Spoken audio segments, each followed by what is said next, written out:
नमस्कार, खबरें आप तक के खास प्रोग्राम जनता बोलेगी पोल खोलेगी में आप सभी का स्वागत है। आपके साथ मैं रूपांशी मिश्रा।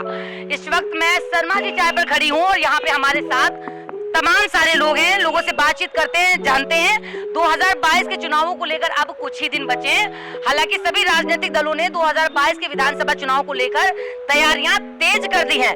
आखिर किसके सर पे ताज होगा, किसकी बनेगी सरकार, इसी मुद्दे पे आज जनता बोलेगी पोल खोलेगी। लोगों से बातचीत करते हैं, लोगों का अपना क्या नजरिया है दिखाते हैं आपको। आपका नाम, शुरुआत आपसे करते हैं। सरफराज अहमद। कहाँ से आप? मैं आजमगढ़ का निवासी हूँ। क्या लग रहा है आपको, क्या होने वाला है 22 में? 2022 में समाजवादी पार्टी की सरकार बनेगी। उसकी सबसे बड़ी वजह है कि अखिलेश यादव ने 2012 से 17 तक जितने भी काम किए हैं 5 सालों में, उसका 5 साल 4.5 साल होने जा रहे हैं भारतीय जनता पार्टी का, एक भी काम इन्होंने नहीं किया है। सिर्फ समाजवादी पार्टी के काम का फीता काटने का काम किया है। और लोग बेरोजगार हैं, छात्र अलग पीटे जा रहे हैं, किसान अलग पीटे जा रहे हैं, मजदूरों के पास काम नहीं है, बेरोजगारी की चरम पर है। यही वजह है कि जनता में रोष है भारतीय जनता पार्टी के खिलाफ। श्योर हैं आप कि बीजेपी की सरकार नहीं आएगी? 100% श्योर है, 100%। सपा की सरकार लाने वाले हैं। अखिलेश यादव को मुख्यमंत्री देखना चाहती है उत्तर प्रदेश की जनता। लोग तो ये भी कहते हैं कि सपा की सरकार में बहुत गुंडा राज था, लोग कहते हैं। क्या कहना चाहेंगे आप, इस पर क्या बोलेंगे? इससे ज्यादा गुंडा राज कहाँ होगा कि कोई धरना प्रदर्शन नहीं कर पा रहा है। पहले होता था लाठी चार्ज होता था कि लोग हट जाएं। अब क्या है, पूरी प्लानिंग के साथ पहले घेर लिया जाता है, फिर छात्रों को पीटा जाता है, चोटिल किया जाता है। युवाओं के बारे में बताइए थोड़ा डिटेल में। जैसे कि आप जानते होंगे कि 59,000 शिक्षक भर्ती को लेकर अभ्यर्थी भी लगातार धरना प्रदर्शन कर रहे हैं, उनकी मांगे पूरी नहीं की जा रही। आज उनका 77वां दिन है, क्या कहेंगे? सरकार ने कहा था कि 1,37,000 के पद खाली हैं, तो उन पद को सरकार को पूरा करना चाहिए। सरकार सिर्फ झूठे आश्वासन देती है। सरकार ने आज तक कोई काम नहीं किया, सिर्फ भाषणबाजी तो की है सरकार ने। एक नेताजी हमारे साथ इस वक्त है, उनसे हम बात करते हैं। अरे पहले हम आपसे बात करते हैं, आपका नाम? जी, मेरा नाम मनीष सिंह है। क्या लग रहा है 22 में क्या होने वाला है? क्या लग रहा है कुछ खेला होने वाला है? देखिए, 22 में समाजवादी पार्टी की सरकार आ रही है और जनता के बीच में जो सबसे बड़ी परेशानी की चीजें चल रही हैं, वो भारतीय जनता पार्टी ने जिस तरह से वादा किया था, भारतीय जनता पार्टी ने जो जो कहा था जनता से, ठीक उसके उलट सारा काम भारतीय जनता पार्टी ने किया है। ये 5 साल की जो अवध है, वो भारतीय जनता पार्टी ने पूरी तरह से जनता का बर्बाद कर दिया है। जनता ने भारतीय जनता पार्टी को सरकार में ला करके ये महसूस कर रही है कि हम इससे मतलब खराब सरकार तो मतलब आज तक के इतिहास में 70-75 वर्षों के इतिहास में, लोकतंत्र के इतिहास में इतनी खराब सरकार तो आज तक हिंदुस्तान में किसी भी राज्य में नहीं रही है। योगी आदित्यनाथ जी जो कहते हैं कि हम क्रिमिनलाइजेशन को खत्म करेंगे, क्रिमिनलों को भगाएंगे, क्रिमिनलों को हमने भगा दिया। हम पूछना चाहते हैं कि योगी आदित्यनाथ से बड़ा क्रिमिनल कौन हो सकता है? जिनके ऊपर इतने आपराधिक मुकदमे दर्ज रहे, जिनके ऊपर इतने गंभीर मुकदमे दर्ज रहे, और योगी आदित्यनाथ जी ने उसका थोड़ा भी मान मर्यादा नहीं रखा कि लोकतंत्र में हमारे ऊपर इतने गंभीर मुकदमे दर्ज हैं और हम स्वतः अपना मुकदमा वापस ले रहे हैं। उप मुख्यमंत्री हैं, उनके ऊपर इतने आपराधिक मुकदमे दर्ज रहे और उन्होंने थोड़ी भी इस बात की चिंता नहीं की और सदन में खड़ा होकर के लोगों को कहते हैं कि ठोक देंगे, मार देंगे, काट देंगे, पीट देंगे। ये मुख्यमंत्री की भाषा है, ये उप मुख्यमंत्री की भाषा है। अच्छा, आपको क्या लगता है जातिवाद को लेकर राजनीति हो रही है? भारतीय जनता पार्टी ने धर्म को धर्म से लड़ाया, समाज को समाज से लड़ाया, अगड़े को पिछड़े से लड़ाया, पिछड़े को दलित से लड़ाया, दलित को मुसलमान से लड़ाया। भारतीय जनता पार्टी ने कोई ऐसा समाज का क्षेत्र नहीं है जहां पर अधिकारियों से कर्मचारियों को लड़ाया, कर्मचारियों से अधिकारियों को लड़ाया। ये समाज को पूरी तरह से इन्होंने छिन्न भिन्न कर दिया। जो लोकतंत्र डॉक्टर भीमराव अंबेडकर जी ने, लोहिया जी ने, महात्मा गांधी जी ने जो एक सपना देखा था भारत का, उस सपने को पूरी तरह से इन लोगों ने चकनाचूर कर दिया, पूरी तरह से खत्म और पूरी तरह से कमजोर कर दिया। बीजेपी की सरकार तो कहती है हमने विकास कराया, अब राम मंदिर बनवाया, तो लोग उसको लेकर भी कह रहे हैं कि हाँ, इसीलिए कुछ लोग बीजेपी को भी सपोर्ट करेंगे। नहीं, अब तो बीजेपी की सरकार आएगी। आपने देखा, हमने सामने बात किया तो लोग कह रहे हैं कि हम तो श्योर हैं कि बीजेपी की सरकार आएगी। तो क्या कहेंगे आप? भारतीय जनता पार्टी खुल करके ये बात कह दे। मैं आपके चैनल के माध्यम से एक बात कहना चाहता हूं कि भारतीय जनता पार्टी खुल करके ये बात कह दे जनता के सामने कि वो मंदिर बनवा रही है। भारत की आस्था न्यायपालिका में है, भारत के लोग विश्वास करते हैं न्यायपालिका में, और भारत की न्यायपालिका ने मंदिर के पक्ष में जजमेंट दिया, लेकिन मंदिर के साथ साथ मस्जिद की भी भारत की न्यायपालिका ने स्वीकारता किया कि हमको 5 एकड़ जमीन जो है वो न्यायपालिका ने मस्जिद के लिए भी दिया है। इसलिए मंदिर और मस्जिद दोनों था, और दोनों की स्वीकारता जो भारत के लोकतंत्र में मंदिर, मस्जिद, गिरजाघर, गुरुद्वारा, ये हमारे स्तंभ है चारों। जिस तरह से हिंदू, मुसलमान, सिख, ईसाई इस भारत के 4 पिलर है, उसी तरह से मंदिर, मस्जिद, गुरुद्वारा, गिरजाघर हमारा 4 पिलर है लोकतंत्र का। भारतीय जनता पार्टी के लोग अगर मंदिर की बात कहते हैं कि हमने मंदिर बनवाया, तो ये बहुत बड़ा झूठ है। लास्ट सवाल, बीजेपी कहती है डिजिटल इंडिया बनवाया, गाँवों में गैस सिलेंडर, रोजगार दे रहे हैं, क्या कहेंगे? मैं सिर्फ क्या झूठे वादे हैं ये सब इनके? मैं सिर्फ एक बात पूछना चाहता हूँ, 18.5 लाख नौजवानों को कोई ऐसा चीफ मिनिस्टर उत्तर प्रदेश या हिंदुस्तान में मिला होगा जो 18.5 लाख से ऊपर नौजवानों को महंगे महंगे लैपटॉप दिया? कन्या विद्याधन 50,000 रुपए की रकम लाखों बच्चियों को मिला। उसके बाद से 55 लाख महिलाओं को पेंशन योजना श्री अखिलेश यादव जी ने जोड़ा उस योजना से। उसके बाद से एक्सप्रेसवे, और सबसे बड़ी बात, आप भारतीय जनता पार्टी का कोई मिलेगा, अगर समर्थक भी मिले तो पूछिएगा कि देश में किसी एक ऐसी सड़क बनाई हो जिसकी टेस्टिंग उन्होंने मालवाहक विमान उतार करके, सुखोई विमान जैसा महत्वपूर्ण लड़ाकू विमान उतार करके किया हो। तो हम मतलब सड़कें खंडहर बना दिया इन लोगों ने।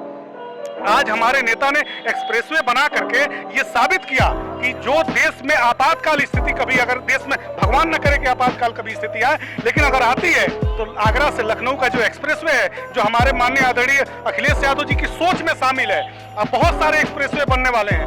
मैं ये कहना चाहता हूँ आपके चैनल के माध्यम से कि श्री अखिलेश यादव जी जैसा दूरगामी सोच का नेता उत्तर प्रदेश ही नहीं, हिंदुस्तान की आवश्यकता है। यहाँ पे आम जनता बैठी है, लोगों से बातचीत करते हैं और जानते हैं आखिर उत्तर प्रदेश में किसकी सरकार होनी चाहिए, लोग क्या सोचते हैं, युवा क्या सोचते हैं। इस वक्त हमारे साथ 2 लड़कियां हैं, उनसे हम बातचीत करते हैं। आपका नाम? प्रियंका। क्या लग रहा है 2022 के चुनाव को लेकर क्या होने वाला है, क्या लग रहा है, किसको जिताओगे आप? अब हम लोगों का क्या है, जिसको भी। अच्छा, कौन सी सरकार अच्छी लगती है, क्या लग रहा है किस सरकार ने कार्य करा? फिलहाल जो भी सरकार आए उससे उम्मीद तो यही है जो भी आए। बीजेपी से कितनी उम्मीदें हैं आपको? कितनी उम्मीदों पे बीजेपी खरी उतरी है? मेरा कहना बस इतना है कि जो भी गवर्नमेंट आए, कोई भी आए, बस काम करे वो अच्छे ढंग से। चलिए, आपका नाम? मेघा। अच्छा, क्या लग रहा है मेघा, 22 में क्या होने वाला है? जो गवर्नमेंट एम्प्लॉयमेंट देगी, डेवलपमेंट करेगी, वही डिजर्व है। रहे हो? I hope BJP. BJP, yes. तो आपके हिसाब से बीजेपी ने कार्य किए हैं? हाँ किए हैं, क्यों नहीं किए हैं, मतलब ऐसा नहीं है, कुछ सेक्टर्स में किए हैं। जैसे डेवलपमेंट है, इंफ्रास्ट्रक्चर है, इंटरनेशनल रिलेशंस हैं, उसमें किया है। हाँ, एम्प्लॉयमेंट में इतना नहीं है। हाँ, तो वो भर्ती को लेके लगातार धरना प्रदर्शन कर रहे हैं अभ्यर्थी। एम्प्लॉयमेंट तो वो मतलब इंक्रीज हो ही रहा है डे बाय डे, बट ऐसा नहीं है बहुत। वोट देते हो? अच्छा, बीजेपी को वोट देते हो मुझे लग रहा है। यस अभी आप बीजेपी को सपोर्ट कर रहे हो, तो यानी आप बीजेपी को ही जिताओगे? Yes sure. जैसे कितने नंबर देना चाहोगे? 8 नंबर। आपका नाम? आशुतोष शुक्ला। आशुतोष जी जी, क्या करते हैं आप? मैं पढ़ाई करता हूँ, लॉ स्टूडेंट हूँ लखनऊ यूनिवर्सिटी। अच्छा, क्या लग रहा है 2022 में क्या होने वाला है, क्या लग रहा है आपको? 2022 में वक्त आ चुका है बदलाव का, क्योंकि मौजूदा सरकार से जो भी लोग हैं बहुत त्रस्त हैं। चाहे किसान हो, चाहे मजदूर हो, चाहे गरीब हो, चाहे नौजवान हो, चाहे वो विद्यार्थी हो, जो भी हो वो परेशान है पूरी तरीके से। और कोविड में जिन जिन परिवारों में लोगों की मृत्यु हुई, वो तो सबसे ज़्यादा पीड़ित है। वो सरकार अव्यवस्थाओं के कारण उनको अच्छी व्यवस्था नहीं प्रोवाइड कर पाई, जिसके कारण कोविड में काफ़ी लोग की जान गई। और वो परिवार के लोग, जिन लोगों में जहाँ हानि हुई है, जिनके यहाँ किसी की डेथ हुई है, मुझे तो नहीं लगता वो मौजूदा सरकार को मौका देंगे दोबारा। सरकार से तो आपको भी लग रहा है कि सपा की सरकार? जी, बहुत अच्छा। कितने 10 में से कितने नंबर देना चाहेंगे बीजेपी को? नेगेटिव भी दिया जाए तो कम, 10 में से 0, 8, माइनस में देंगे तो भी कम है। माइनस भी। तो यहाँ पे युवाओं का कहना है कि माइनस भी देंगे तो भी कम है। चाय की चुस्कियों के साथ भी कुछ लोगों से हम बात कर लेते हैं। आपका नाम? आकाश त्रिपाठी। आकाश त्रिपाठी। क्या लग रहा है 22 में क्या होने वाला है, किसके सर पे होगा ताज, किसकी बनेगी सरकार, क्या लग रहा है, किसको जिता रहे हैं आप? तो जब इलेक्शन हो जाएगा, रिजल्ट आएगा तब पता चलेगा। क्या लग रहा है, पिछली बार किसको वोट दिया था आपने? लग तो रहा है कि दोनों में से किसी की सरकार आ सकती है, अखिलेश भी आ सकते हैं, योगी भी आ सकते हैं। अब जैसे प्रदेश में भाजपा की सरकार है, और अभी चुनाव भी आने वाले हैं, अब कुछ ही दिन समय बचा है चुनाव को। कितनी उम्मीदें थी आपको बीजेपी से? मुझे तो बहुत कितने कार्य कराए, कितने नहीं कराए? युवाओं को लेकर के बहुत उम्मीदें थी। मैं भी युवा हूँ, यहाँ जितने लोग अंकल जी को छोड़ के बाकी सब युवा हैं, तो मैं देख रहा हूँ युवा जो है सड़क पे भटक रहा है। एक चर्चा बैठे हमारे साथ, हम इनसे बात करते हैं। आपका नाम? जितेंद्र सिंह। क्या लग रहा है किसको जिताने वाले हैं इस बार? जिसकी सरकार है बीजेपी को सपोर्ट करते हैं आप? यहाँ पे लेकिन हमने बहुत सारे युवाओं से बात की, आप भी देख रहे हैं युवा तो बहुत भड़के हैं मतलब बीजेपी पे। तो आपको लग रहा है कंपटीशन बहुत टफ है? स्वाभाविक है नाराज होना, आबादी इतना ज़्यादा है तो लोग बच्चे नाराज तो होंगे ही, लेकिन बीजेपी का कार्यकाल सारी सरकारों से बहुत अच्छा रहा। हम तो कार्यकर्ता हैं पार्टी के, हम तो श्री अखिलेश यादव जी के कार्यकर्ता हैं, हम तो हर परिस्थिति में उनके साथ खड़े रहते हैं। लेकिन यह परिस्थिति ऐसी 2022 की होने वाली है कि श्री अखिलेश यादव जी के साथ, समाजवादी पार्टी के साथ, साइकिल के साथ उत्तर प्रदेश की 25 करोड़ की आवाम साइकिल चलाने जा रही है, अखिलेश यादव जिंदाबाद बोलने जा रही है और अखिलेश यादव को मुख्यमंत्री बनाने जा रही है। चलिए, नेताजी का कहना है कि इस बार सपा की सरकार आएगी और अखिलेश यादव फिर से मुख्यमंत्री बनेंगे। और भी हमारे साथ कुछ लोग हैं, उनसे बातचीत करते हैं, आखिर उनका अपना क्या कहना है, क्या नजरिया है, किसको सपोर्ट करते हैं। आपका नाम? मधुर श्याम राय। मधुर श्याम राय। मधुर श्याम राय, नाम तो आपका बहुत अच्छा है, नाम में मिठास भी है। अच्छा बता दीजिए क्या लग रहा है 22 में क्या होने वाला है? श्री अखिलेश यादव जी की बहुमत की सरकार बनने जा रही है, समाजवादी पार्टी की। अखिलेश यादव की सरकार बनने जा रही है। अच्छा, बीजेपी से कितनी नाराजगियां हैं? किसान पूरे तरीके से बीजेपी से नाराज है। हम किसान हैं और खेती गन्ना किसान हम लोग मूलतः हैं। हम लोग जिस इलाके से आते हैं वहाँ पे गन्ने का भुगतान इस समय तक अभी नहीं हुआ है। किसान त्राहिमाम कर रहा है, फसल पूरे तरीके से बाढ़ से बर्बाद हो गई। सरकार का कोई इंतजाम नहीं है जिससे किसान की मदद हो सके। इसलिए किसानों ने मन बना लिया है कि भारतीय जनता पार्टी की सफाया करके उत्तर प्रदेश में श्री अखिलेश यादव जी की बहुमत की सरकार बनानी है। कितने नंबर देना चाहेंगे? अच्छा फिर बीजेपी को आप, क्योंकि आप अखिलेश को सपोर्ट कर रहे हैं, कितने नंबर देना चाहेंगे? जीरो मतलब कुछ भी कार्य नहीं कराए हैं? कोई काम नहीं किया, जनता को ठगने का काम किया है भारतीय जनता पार्टी की सरकार ने। और जब किसी को कोई ठगता है तो उसको कितना नंबर वो दे सकता है? आपका नाम? गणेश शंकर। हाँ जी? डॉक्टर गणेश शंकर। गणेश शंकर, ओके। क्या लग रहा है आपको, क्या होने ठीक वाला है। है बीजेपी? ठीक है, बीजेपी रहेगी और क्या। लग नहीं रहा कुछ खेला होने वाला है? खेला कुछ नहीं होगा, योगी आदित्यनाथ के नाम से ही रहेगा, क्योंकि वो भ्रष्टाचार से रहित उनका फेस है और वही रहेंगे। बाकी कार्यकर्ताओं का कोई काम नहीं होता है, ये थोड़ा दुखद है। लेकिन यहाँ नाराजगी तो बहुत ज्यादा है युवाओं को भी। 59,000 शिक्षक भर्ती को लेकर अभ्यर्थी लगातार धरना प्रदर्शन कर रहे हैं। आज 77वां दिन है उनका और उनकी मांगे पूरी नहीं की गई। योगी सरकार ने कहा था कि 1,37,000 के पद खाली हैं, तो उनको पूरा क्यों नहीं किया जा रहा है? अभ्यर्थी इसी बात को लेकर 77 दिन से यहाँ पे लखनऊ में धरना प्रदर्शन कर रहे हैं। क्या कहेंगे उनके लिए?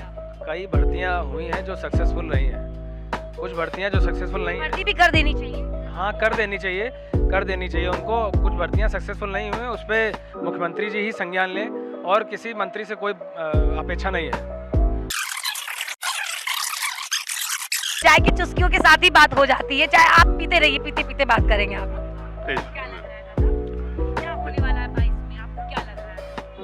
महंगाई बढ़ गई, पेट्रोल के दाम बढ़ गए, गैस सिलेंडर के भी दाम बढ़ गए, तो अब क्या, अच्छा क्या लग रहा है क्या होने वाला है 22 में? बीजेपी को आना चाहिए। योगी जी अपनी मेहनत कर रहे हैं ईमानदारी के साथ। हम दो चीज़ चाहिए कि हमको ये देखना है कि करप्शन कैसे कम हो, हमारी सिक्योरिटी कैसे हो। श्योर हैं कि बीजेपी की सरकार? 101%। अच्छा फिर जल्दी जल्दी बता दीजिए, 10 में से कितने नंबर देना चाहेंगे? 10 में 10। पूरे 10 नंबर देना चाहेंगे? मतलब युवाओं को रोजगार नहीं मिल रहा है, युवा इतना बढ़ के हैं। ये प्रॉब्लम शुरू की है, पब्लिक इतनी है। करना चाहिए ना सरकार को। हाँ, सरकार अपनी तरफ से एफर्ट्स कर रही है। सरकार ने कहा था 1,37,000 के पद खाली है। 59,000 शिक्षक भर्ती को लेकर अभ्यर्थी लगातार राजधानी लखनऊ में धरना प्रदर्शन कर रहे हैं। आज उनका 77वां दिन है और उन्होंने कहा था 1,37,000 के पद खाली, तो उसको सरकार पूरा करे। ये समझ सकते कि सरकार के बस की नहीं है इतने आदमियों को रोजगार देना। प्रैक्टिकली हम बात करें, लोगों को इंडिविजुअली सोच अपनी बढ़ानी पड़ेगी कि हम लोग कैसे आगे तरक्की करें। आपका नाम? रितेश औरतिया। मैं तो प्राइवेट जॉब करता हूँ। प्राइवेट जॉब करते हैं, ओके। गवर्नमेंट जॉब की तैयारी नहीं कर रहे? नहीं, मिलनी नहीं है तो कोई फायदा नहीं है। क्या लग रहा है आपको 22 में क्या होने वाला है? 22 में सरकार तो भारतीय जनता पार्टी की ही बनेगी, क्योंकि पूर्ण बहुमत से। हाँ पूर्ण बहुमत से बनेगी, क्योंकि विपक्ष हमारा ऐसा है कि जिसको कुछ पता ही नहीं रहता है, हवा में बातें करते हैं। जल्दी से बीजेपी के 5 काम गिना दीजिए। सबसे बड़ा मुद्दा तो जिनके भरोसे उन्होंने सरकार बनाई है, राम मंदिर वाला काम उन्होंने अच्छा कर दिया है, और एक कह सकते हैं कि गुंडाराज नहीं है, और यही सब काम है जो मतलब सरकार बनाने के उनके। बाकी थोड़ा बहुत महंगाई पे उनका ज़्यादा असर जा रहा है। महंगाई से तो लोग बहुत परेशान हैं। क्या कमाएगा इंसान, क्या खिलाएगा? जो अच्छा कमा रहे हैं वो तो सरवाइव कर लेंगे, लेकिन जो पर डे का 100 रुपये कमा रहे हैं, 150 रुपये कमा रहे हैं, उनके लिए कहीं ना कहीं जीवन यापन करना बहुत मुश्किल। महंगाई पे इनको कंट्रोल करना पड़ेगा। आज पेट्रोल के दाम देख लीजिए, 102 103 रुपये हो गया है, जो पिछली सरकारों में 70 से 60 रुपये, 70 रुपये, 80 रुपये तक था। तो इनमें और उनमें ज़्यादा अब कोई अंतर रह नहीं गया है वैसे भी, लेकिन बस यही है कि थोड़ा कुछ दंगाओं से और इन सब चीज़ों से सरकार थोड़ा छवि थोड़ी ठीक हुई है, लेकिन गांव की स्थिति में बदलने में भी समय लगेगा इनको। ये 10 में से तो मैं तो 4 ही नंबर दूंगा।